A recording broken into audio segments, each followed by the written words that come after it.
వైసీపీని ఎవరో స్పెసిఫిక్గా వచ్చి ట్రాల్ చేయాల్సిన అవసరం లేదు. వాళ్ళంతటా వాళ్ళ నిజస్వరూపాన్ని బయట పెట్టుకుంటూ వస్తారు. ఎందుకు చెప్తున్నానంటే ఇటీవల జగన్మోహన్ రెడ్డి గారి మీద రాయి దాడి మనం చూసాం. ఆయన మీద కరెక్ట్గా రాయి దాడి జరుగుతున్న సమయంలో లైట్లు ఉండవు. ఎన్ని అనుమానాలు మనం వ్యక్తం చేసాం. అంటే ఆ లైట్లు లేని ప్లేస్లో ఈయన పైకి ఎందుకు ఎక్కాడో కూడా ఎవరికి చెప్పడం సమాధానం ఏయో చెప్తారు. కానీ ఆ లైట్లు ఆరిపినప్పుడు జగన్మోహన్ రెడ్డి గారికి ఇలా తాకి పక్కన ఉన్న వెల్లంపల్లి శ్రీనివాసరావు గారు కన్నుపోయింది. ఆ రోజు ఏంటి లెఫ్ట్ కన్నుపోయింది. ఈరోజు ఆయన బయట నడుస్తూ రైట్ సైడ్ కొన్నికి ప్లాస్టర్లు వేయించాడు. అంటే లెఫ్ట్ సైడ్ కొన్నికి ఇప్పుడు రైట్ సైడ్ కొన్నికి. అసలు ఇది చూస్తుంటే అందరూ నవ్వు ఆపుకోలేకపోతున్నారు. మీ అభిప్రాయం ఏంటి మరి దీని మీద? కదండి, ఇప్పుడు మ్యాటర్ ఏంటంటే అసలు రాయి గాయం కాదు అది. జగన్మోహన్ రెడ్డి గారు గాయమైన మాట వాస్తవం. అది పూలదండ వేసినప్పుడు దానికి ఒక ఫోటో లాంటి కట్టారు. ఆ కట్టినప్పుడు దానికి బైండింగ్ వైర్ లాంటిది అయితే సరిగ్గా ముడేసి ఉండరు వాళ్ళు. అది గీసుకుంది అతనికి. లేదా ఆ పూల తాలూకు కొమ్మలు ఏమిటి కూడా గీసుకుని ఉండొచ్చు గట్టిగా, షార్ప్గా ఉన్నది ఏదన్నా. ఎల్లంపల్లి శ్రీనివాస్ గారు కూడా గుచ్చుకుని ఉండొచ్చు. ఈయనకు గుచ్చుకున్న తర్వాత మళ్ళీ అదలా తీస్తున్నప్పుడు ఈయన కూడా గుచ్చుకుని ఉండొచ్చు. ముందులో అయితే కొంచెం కన్ను కమిలినట్టు అయితే ఉంది. విచిత్రం ఏంటంటే అది ఆ మర్నాడికే మాయమైపోద్ది ఆ గాయం. జగన్మోహన్ రెడ్డి కూడా సిగ్గు లేకుండా ఇవాళ వరకు తిరుగుని ముసిముసి నవ్వులు నవ్వకుండా తిరుగుతున్నాడు. ఏంటే ఆ కట్టు చూడటంగానే వస్తారేమో అని. ఎవడో రావట్లేదు. అయినా సరే ఎవడో రావట్లేదు. అతనికి గోదావరి జిల్లాల నుంచి, పాత గోదావరి జిల్లాలో ఉత్తరాంధ్రలో డిజాస్టర్. ఆయనకి ఎవడో రోడ్డు మీద మనుషులు రావట్లేదు నువ్వు డబ్బులు ఇచ్చినా కానీ. 300 ఇస్తున్నారో చెప్తున్నారు కదా వాళ్ళు. 300 ఇస్తున్నారు, 200 ఇస్తున్నారని చెప్తున్నారు కదా, మంది ఇస్తున్నారని. అయినా రావట్లేదు. ఇక పక్కన పడితే వెల్లంపల్లి శ్రీనివాసరావు ఇప్పుడు మద్రాస్ ఐ అని ఉండేది కంటికలక.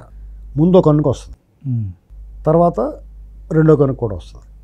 అలాగేమన్నా ఇదేం జరిగిందా పక్కకి? ఈ గాయం ఉందయ్యా. ఇప్పుడు చీకట్లో ఓ చిన్న కుర్రోడు ఓ గులకరాయి ఇచ్చుకుని ఇద్దరిని కొట్టగలిగినప్పుడు ఈ గాయం జరగదా పక్కకి? నువ్వు నమ్మాలి, లాజిక్లు అడగకూడదు. చెప్పింది నువ్వు చరిత్ర అడగకంటాడు నాగభూషణ గారు సినిమాలో. అలాగా ఇప్పుడు వాళ్ళు ఏం చెప్తున్నారు, చీకట్లో దాదాపు 1500-1600 మంది పోలీసు బందోబస్తు. నీకు పోలీసు వాళ్ళు లోకల్ పోలీసులు బందోబస్తు ఉంది, ఆయన పర్సనల్ సెక్యూరిటీ ఉంది. ఈ మధ్యన అదనంగా కొంతమంది బ్లాక్ డ్రెస్లు వేసి పెట్టుకున్నట్టు చంద్రబాబు గారికి ఉన్నారు కదా అని పులిని చూసి నాకు వాతలు పెట్టుకున్నట్టు పోదామండ. ఇతనేమో పిట్టలాగింత ఉంటాడు. మళ్ళీ మనిషి ఆనాలి కదా ఆండం. బస్సు మీద ఉంటుంది, అందులో కూర్చుని ఉంటున్నాడు, లోపల అంటించినట్టు, స్టిక్కర్ అంటించినట్టు. ఇది ఆయన వేషం. పైగా అంతకుముందు 6 గంటలు అయితే లోపల దాక్కునేవాడు. అలాంటిది బస్సు ఎక్కాడు. మళ్ళీ కరెంట్ లేనప్పుడు బస్సు ఎక్కాడు. అదేంటే కరెంట్ లేదంటే వైర్లు తగిలితే అని తీసే ఉంటారు. వైర్లు తగిలేవాడు బస్సు ఎక్కువ ఎందుకు? ఆ చీకట్లో నీకు ఎందుకు ఆడవాడి? నువ్వు ఎలాగే వెళ్ళిపోతున్నావు. అసలు ఆ పర్యటనలే వేస్ట్ అంటాను నేను. ఎందుకంటే ఈ జనం రావడానికి ఏడుపు తింటాం కానీ నాయకులని డబ్బులు ఖర్చు, వాళ్ళు డబ్బులు ఇచ్చి తీసుకురావడం కానీ తర్వాత ఈయన ఎలాగా సభలు పెడుతున్నాడు కదా. సభలని కాదండి, బటన్ నొక్కుతానికి సభలు ఇవన్నీ అనవసరం. ఎలాగ బయట రాండి, ఇంట్లో కూర్చుని నువ్వు టీవీలో మాట్లాడు, గొడవ వెళ్ళిపోద్ది. అది ఏమంటే తప్పుడు మాటలుంటే కట్ చేసుకుని చేతకు వదులుతారు బయటికి. ఈ 5 ఏళ్ళ నుంచి చేసి పని అదే కదా. ఇప్పుడు ఏదో పనిగట్టుకు వస్తాం, ఏదో ఆడావిడి అనవసరంగా పోం కుర్రాళ్ళని గట్ట వాళ్ళు వేసారని, అక్కడేమో స్టూడెంట్స్ ఏదో నినాదాలు ఇచ్చారని చెప్పి వాళ్ళని సస్పెండ్ చేయించి ఏంటి ఈ గోళ. నువ్వు వచ్చావని చెప్పి చెట్లు కొట్టేస్తాం, విలవల్ల ఆడిపోతున్నాయి చెట్లు. అవి ప్రాణం ఉన్నాయి కదా, చెట్టు కూడా ప్రాణం ఉంటుంది కదా. నీడనిచ్చే చెట్టుని మన పర్యావరణానికి ప్రకృతి నువ్వు ప్రకృతిని నాశనం చేస్తున్నావు. చిన్న చిన్న వ్యాపారాలు చేసుకునే వాళ్ళు బజ్జీలు వాళ్ళని మొత్తం కట్టించేస్తున్నారు. రోడ్డు మీద ఎవరైనా తిరగనివ్వట్లేదు, ఎక్కడికక్కడ దారులు ఆపేసి బ్యారికేట్లు పెట్టేస్తున్నారు. ఎంత హింస పెట్టేసి నువ్వు వచ్చావు, బాగునేది ఏముంది? పైగా చీకట్లో ఒక కుర్రోడు రాయిగా రాసాడంట. వాళ్ళు చెప్తున్న కథలో ఆ సిగ్గుండాల కథలు రాసినోడు కూడా 8:4 నిమిషాలకు ఒక పేజీలో రాస్తారు. 8:30కే తగిలిందంటారు. అంటే 8-4 నిమిషాలు గిరేసింది. ఒక 30 నిమిషాలు ప్రయాణం చేసి ఇక్కడి నుంచి అక్కడ దాకా వెళ్ళి రాయి తగిలిందన్నాడు. అది నమ్మాలా? అది చూసి ఆయనకి రిమాండ్ వేశారు. రిమాండ్ రిపోర్ట్లో రాసింది అది. చూసావా? ఇప్పుడు ఆ రిమాండ్ రిపోర్ట్ చూసి అతనికి 14 రోజులు రిమాండ్ అయ్యారు కుర్రోడికి. 8-4 నిమిషాలకు ఒక పేజీలో రాసాడు, రాయిగా రాసాడని. అంటే 8:30 చేరి తగిలిందంట. అంటే 26 నిమిషాలు పట్టింది ఇలా గిరెత్తే అది వెళ్ళి ఆ రాయి తగలటానికి. అది నమ్మినోడు ఈ రాయి అతను ఇలా కొట్టి అలా అతనికి కూడా తగిలింది తూలి బంపై అని చెప్తున్నప్పుడు నమ్మాం కదా. నమ్మారు కదా, నమ్మే కదా అలాగా వాళ్ళకి అరెస్ట్ చేసి విచారణ చేస్తున్నారు. అప్పుడు మరి ఈ కన్ను తగిలింది ఈ కన్నుకు మారిపోతే నువ్వు నమ్మవా? నమ్ముతానండి, నమ్ముతాను, నమ్మి తీరాలి. ఎందుకంటే ఈతముళ్ళు ఉంటుంది. ఇది సహజసిద్ధంగా జరిగిదే.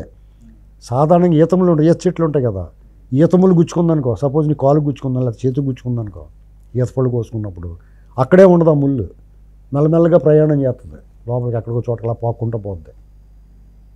అలాగే ఈ దెబ్బ కూడా ఇక్కడ బాగోలేదండి శ్రీనివాస్ గారు, ఈ టైప్కి వస్తాను అని ఈ టైప్కి వెళ్ళిందేమో చెప్పుంటుంది అతనికి రాత్రి. ఇప్పుడు నాకు తెలియగడుతున్నా, ఇప్పుడు రిమైండ్ ఇచ్చేశారు, అసలు అతనే కొట్టాడని ఏదో రాసేశారు, ఒక అబ్బాయి కుర్రోడిని ఎరికిచ్చేశారు. అరే కుర్రోడో చిన్నపిల్లోడో ఎవరెవర్ ఇట్ మైట్ బి.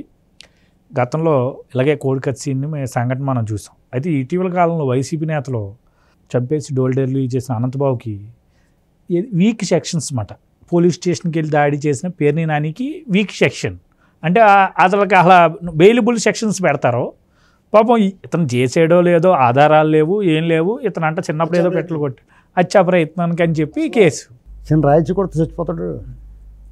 అంత ఓటి మనిషా, అంత పేకమాడలాగా ఉన్నాడా, గుత్తే పడిపోయేలాగానే. ఇది చాలా దారుణంగా ఉంది.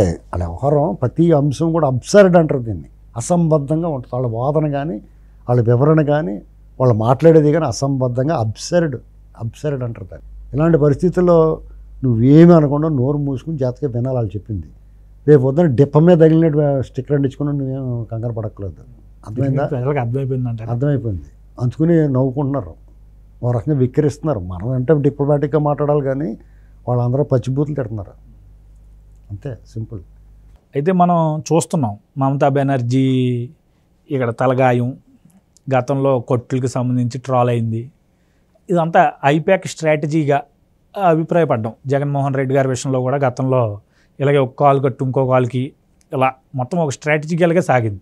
ఇప్పుడు వెల్లంపల్లి శ్రీనివాస్ మరి ఒక్కడి నుంచి చూసి మరి బోరు కొట్టి ఈ టేప్ మార్చాడంటారా? ఇది కూడా ఒక ఐపాక్ స్ట్రాటజీ అంటారా? ఏంటి అసలు ఇది? డెఫినెట్గా వాళ్ళు చెప్తారు.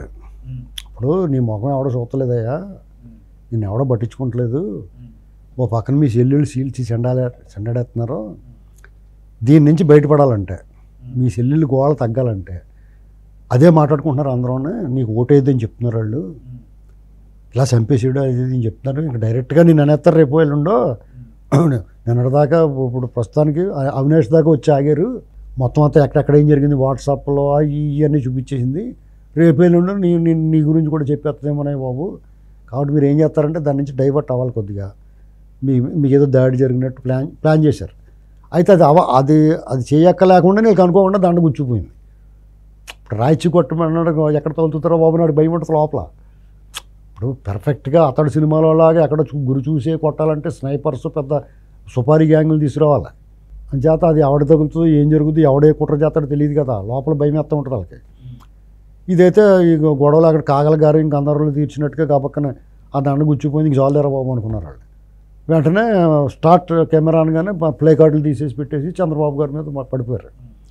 ఇవన్నీ అయిపోయాక టీము ప్రతిసారి అదే చేస్తారు వాళ్ళు. స్ట్రాటజిస్టులకి ఏముంటుందండి, వాళ్ళకి ఎప్పుడు వాడిది అదే ఉంటుంది, ఒక సూత్రం. ఇప్పుడు పాఠాలు బట్టేసి వెళ్ళిపోయి మనం చదువుకొని వెళ్ళిపోయి రాసేస్తాం కదా పరీక్షలో. అలాగే ప్రతిసారి అదే కదా ఉంటుంది, మారదు కదా కొత్తగానే. వాళ్ళు అలాగే పశ్చిమ బెంగాల్ అది చేస్తారు, కర్ణాటకలో అది చేస్తారు, లేకపోతే ఇంకో చోట అక్కడ చేస్తారు, కేజ్రీవాల్కి అలాగే చేస్తారు, ఎవరికి చేసినా వాళ్ళు ఎవరికి పని చేసినా అలాగే చేస్తారు. ఇదే సేమ్ ఓల్డ్ స్ట్రాటజీ కోడికత్తి సీన్ మళ్ళీ ఇంకోసారి రిపీట్ చేద్దాం అనుకున్నారు. అదే అమలు చేశారు. కానీ అబాస్ బాల్ అయిపోయి రివర్స్ అయిపోయింది. రివర్స్ అయిపోయినప్పటికి ఏం చేయాలో తెలక అలా పైకి కింద వాళ్ళు ఆ కట్లు తీసేసి తగిలితే తగిలింది అన్నట్టుగా వెళ్ళిపోయి దీని గురించి ఎత్తకపోతే జనం ఆలోచిద్దరు. నువ్వు దీన్ని హైలైట్ చేసి వాళ్ళ మీద తోసేసి అసలు దాడి చేసింది ఎవరో, వీళ్ళు దాడి చేశారు. అసలు ఇలాంటి దాడులు చేసి కూడా అందరూ ఎవరు ఉంటారు? ఇప్పుడు దండుపాళెం బ్యాచ్లో ఎవరు దండుపాళెం బ్యాచ్? వాళ్ళే కదా, వాళ్ళ దగ్గర ఉంటారు ఇలా రాళ్ళు ఇచ్చి కొట్టుకోవాలి. అది కొట్టారు కదా చంద్రబాబు గారి మీద 3-4 సార్లు దాడులు జరిగినాయి. వాళ్ళ సెక్యూరిటీ కూడా దెబ్బలు తగిలినాయి, రక్తగాయాలు మన కళ్ళారు చూసాం. చంద్రబాబు నాయుడు గారు సారీ చెప్పారు, సారీ అండి ఇలా మా వల్ల మీ దెబ్బలు తగిలినాయి. పవన్ కళ్యాణ్ గారి మీద వేశారు, లోకేష్ గారి మీద వేశారు. అనపర్తిలో చంద్రబాబు గారిని ఎర్రగొండపాలెం అనపర్తి మొన్న మళ్ళీ మరి ఈ ఎలక్షన్ క్యాన్వాసింగ్లో ఉండగానే అంగళ్ళలో పొంగునూరు ఎక్కడ పడితే అక్కడ వేశారు ఆయన మీద. ఆఖరి కుప్పలో ఆయన సొంత నియోజకవర్గంలో ఆయన కంచుకోటలో కూడా వేశారు. ఇలాంటి అలవాటు అభ్యాసం వాళ్ళకి, ఇది ఎదటోళ్ళు అంటారు. కాబట్టి ఇప్పుడు వీళ్ళు ఇంకో ప్లాన్ ఉంది ఇందులో. ఈ రాయి డ్రామా విజయవాడ వెళ్ళగానే మొదలెట్టడానికి కారణం ఏంటంటే గోదావరి జిల్లాల్లోకి ఉత్తరాంధ్రలోకి ఎంటర్ అవ్వాలి. వెళ్ళే ముందు ఈ డ్రామా చేసేయడానికి నిజంగా కొడతారు వాళ్ళు. కడుపు మండిపోయి ఉన్నారు రకరకాలుగానే. నిరసన చెప్పకుండా, నిరసన లేకపోతే అడ్డుపడతాలో ఇలాంటివి ఏమీ లేకుండా ఉండాలంటే ఇక్కడ ఒక రాయి డ్రామా లాంటిది ఒక డ్రామా క్రియేట్ చేసి అక్కడ కొంతమంది అరెస్ట్ చేస్తే భయం వేద్ది కదా, బాబు ఇంటికి వచ్చి కొడరా బాబు అక్కడికి వెళ్తే అరెస్ట్ చేస్తారు అందుకని మొత్తానికి మానేశారు. మొత్తానికి ఎవరికాళ్ళు వీళ్ళు డబ్బులు ఇచ్చినా రావడం మానేశారు. ఎందుకంటే డబ్బులు ఇచ్చి తీసుకెళ్ళి ఇరికిస్తున్నారు వీళ్ళతోటి. అయ్యో పాపమని వెళ్తే ఇలా దెబ్బేస్తున్నారు మనకి, అది కూడా ఉంది. కాబట్టి వీళ్ళు డ్రామాలు ఆపి వాళ్ళు ఓపెన్గా మేము 16 నెలల జైల్లో ఉన్నాను, 43,000 కోట్లు కొల్లగొట్టేసారని అక్రమాస్తుల కేసులు ఎస్టాబ్లిష్ అయ్యి ఉంది నాకు. 18 కేసుల్లో A1గా ఉన్నాను. మా మిగతా బ్యాచ్ అంతా A2, ఆ గడ్డపూడి అందరూ A2 కింద ఉన్నారు.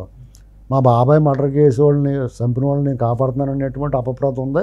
అది నిజమేమో కూడానే, సరిగ్గా తెలదు నాకు కూడానే, ఏమి తెలియనట్టు యాక్చేస్తారు కదా. మా చెల్లెలు ఇలా నా మీద పడిపోయి ఉన్నారు, అయినా నాకు ఓటేయండి అని అడుగు. నీకు వేసారు కదా లాస్ట్ టైం, నువ్వు 16 నెలల జైల్లో ఉన్న కొల్లగొట్టేసు, కోడిగత్తి కేసు, బాబాయ్ మర్డర్ కేసు ఇవన్నీ తెలిసి కూడా వేసారు కదా ఓట్లు. అలాగైనా పని జరుగుతుంది, మేము ఎంతో కొన్ని ఎన్నో కొన్ని ఓట్లు. ఈ డ్రామాలో చూస్తే డోకొచ్చేస్తుంది వాళ్ళకి, చూసి చూసి విసుకొచ్చేసింది వాళ్ళందరికన్నా. నీ ముఖం చూడటానికి ఆనందం తగినట్టు ఉంటుంది వాళ్ళకి. అటువంటిది మళ్ళీ ఓటేసి ఇవన్నీ డ్రామాలు ఎందుకు, అంతే కదా. వాళ్ళకి కూడా చిరాకు రావట్లేదండి, అధికార దాహం. అధికార దాహం కాదు, వాళ్ళకి అభ్యాసం అయిపోయింది. ప్రజల పట్ల చులక నుండి మనం ఏం చెప్పినా నమ్ముతారు, ఏ అబద్ధం అని బరితెగించి మాట్లాడుతున్నారు. బరితెగింపు అంటారు దీన్ని.